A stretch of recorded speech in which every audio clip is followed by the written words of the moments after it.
பந்தம் அகற்றும் அனந்த குணப்பரப்பன் எவன்பால் உதிக்குமோ, எந்த உலகம் எவனிடத்தில் ஈண்டிருந்து கறக்குமோ, சந்தமறை ஆகமங்கள் இனத்தின் எவன்பால் தகவருமோ, அந்த இறையாம் கணபதியை அன்பு கூறத் தணுகின்றேன். நிகழும் மங்களகரமான விசுவாவச வருடம் ஆடி மாதம் 16ஆம் நாள் வெள்ளிக்கிழமை சுவாதி நட்சத்திரமும் சித்தையோகமும் கூடிய சுபநாளில் ஆகஸ்ட் மாதம் 1/8/2025 மலர்கின்றது, பிறக்கின்றது. 8/8/2025 வரலட்சுமி நோன்பு. அது முழுக்க முழுக்க பெண்களுக்கான ஒரு பூஜை. அதை நான் பின்னாடி உள்ள ஒரு பதிவில் உங்களுக்கு தனியாக சொல்லிடுறேன். அதுக்கடுத்து 12/8 மகா சங்கட சதுர்த்தி. அதான் மகா சங்கட சதுர்த்திங்கிறது இந்த 11 மாதத்தில் நம்ம விநாயகப் பெருமானை போய் கும்பிடாட்டியும், தேங்காய் உடைக்காட்டியும், கற்பூரை ஏற்றாட்டியும், தோப்புக்கரணம் போடாட்டியும், இந்த வரக்கூடிய ஆடியில் வரக்கூடிய மகா சங்கடகர சதுர்த்தியில் போய் ஒரு முறையாவது 7 சுற்றி 7 வாழைப்பழம் கட்டி போட்டு 7 கலச சம்பு தண்ணி ஊற்றி 7 தீபம் தேங்காய் நிலை வேற்றி அவரை அருகம்புல் மாலையை சாத்தி அவரை பிரார்த்தனை பண்ணி கொண்டால் உங்கள் வீட்டில் என்னென்ன தடை இருக்குதோ அந்த தடையெல்லாம் முற்றிலும் நீங்கும் என்பது பெரியவர்களுடைய வாக்கு, ஐதீகம். அடுத்து நாம் காண இருப்பது 12 ராசிக்குரிய இந்த 1/8/2025 ஆங்கில மாதத்திற்குரிய 12 ராசிக்குரிய பலனை பற்றி தொகுத்து வழங்க உள்ளோம். அடுத்து நாம் காண இருப்பது 5வதுக்குரிய அறிவுக்கு உரிய, ஆற்றலுக்கு உரிய, வலிமைக்கு உரிய, காதலுக்கு உரிய, கலைக்கு உரிய சிம்ம ராசி. ஏங்க அதுக்கு மட்டும் அவ்வளவு? எத்தனை இல்லல்கள் வந்தாலும் சரி எதிர்கொண்டு ஜெயிக்கும். அரசியலும் சரி, அரசு இதழும் சரி, அரசியலும் சரி, அரசு இதழும் சரி, சிறந்த சிந்தனை மற்றும் உயர்ந்த எண்ணங்கள் நம்மை எப்போதும் நிலையாக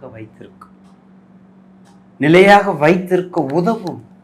நிலையாக வைத்திருக்க ஒரு இன்ஸ்ட்ருமெண்ட், நிலையாக வைத்திருக்க ஒரு கருவி.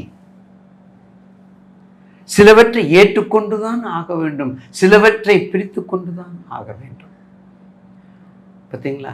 சிலவற்றை ஏற்றுக்கொண்டு ஆகணும், பலவற்றை பிரித்து கொள்ள வேண்டும். ஏற்றுக்கொள்ள முடியாது, பொறுத்து கொள்ள வேண்டும். அப்படி எல்லாத்தையும் பொறுத்து தனது நிலையை மாற்றக்கூடிய தில்லுன்னு சொல்லுவோம் பார்த்தீங்களா தமிழில், அது என்ன வார்த்தைன்னு தெரியல, அதுக்கு உரியது சிம்மம். நெருங்கி வந்து விட்டது. நமது அரசியல் சாசனத்திற்கு, தமிழ்நாட்டிற்கு, நேயர் பெருமக்களுக்கு நெருங்கி வந்து விட்டது. எதில் வேணாலும் சேருங்க. சிம்மராசி நேயர்களுக்கு வெற்றி உறுதியாக உண்டு. நீங்கள் அரசியலுக்கு போனாலும் சரி, அரசுக்கு போனாலும் சரி, அரசு இதழுக்கு போனாலும் சரி, இல்லை இந்த என்ன சொல்லுவாங்க, டெண்டர்னு சொல்லுவாங்க பார்த்தீங்களா, டெண்டர் எடுத்து நடத்துகிறாங்க பாருங்கள். அதாவது 50% கவர்மெண்ட், 50% நான் கவர்மெண்ட். அந்த மாதிரி போனாலும் சரி, ஆன்மீகத்துக்கு போனாலும் சரி, வெளியூர் போனாலும் சரி, எல்லாமே தில்லா எடுத்து நடத்துங்க. எதை சப்போர்ட்டாக வச்சு நடத்தணும்? உங்கள் தசாபத்தியை வச்சு தான் சப்போர்ட்டாக வச்சு நடத்தணும். உங்கள் தசாபத்தி வச்சு தான் சப்போர்ட் நடத்தணும். அப்போ ஏன் உங்கள் தசாபத்தி அந்த இடத்துல நான் கொண்டு வர்றேன்? உங்களுக்கு என்ன நடக்குது? இப்போ அஷ்டமத்து சனி நடக்குது. அம்மா என்ன பண்ணிட்டா? கடகத்திலேருந்து என்ன பண்ணிட்டா? ஐயா கிட்ட தள்ளி விட்டா. அப்படியே என்ன பண்ணிட்டாங்க? உங்கள்கிட்ட தள்ளி விட்டாங்க.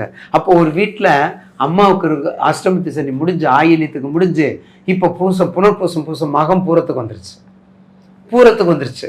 அப்போ என்ன ஆகும்? பூரத்துக்கு வந்தாலும், மகத்துக்கு வந்தாலும், உத்தர 1ஆம் பாதம் வந்தாலும் ஒன்றும் செய்யாது. என்ன செய்யும்? எந்த நெகட்டிவை கொடுக்கும்? சந்திர திசையாக இருந்து ரிலேஷன்ஷிப்பாக ஷேட் பிளான்ட், அந்த ஷேடு, அந்த ராகு கேதுக்கள் இருந்தால் தான் துன்பம். இல்லைன்னா பிரச்சனைக்கு அங்கே இடமே இல்லை. ஏன்னா அஷ்டம் திசனில் டிஃப்ரென்ஸ் இருக்குதுங்க. 12 ராசிக்குமே அஷ்டம் திசனிக்கு டிஃப்ரென்ஸ் இருக்குது. 12 ராசியில் நம்பர் 1க்கு வந்து 90% கடகம் தான். சிம்மத்துக்கு 80% கூட 70%. ஒரு 8ஆம் இடத்த அட்டமாதிபதி யாரு?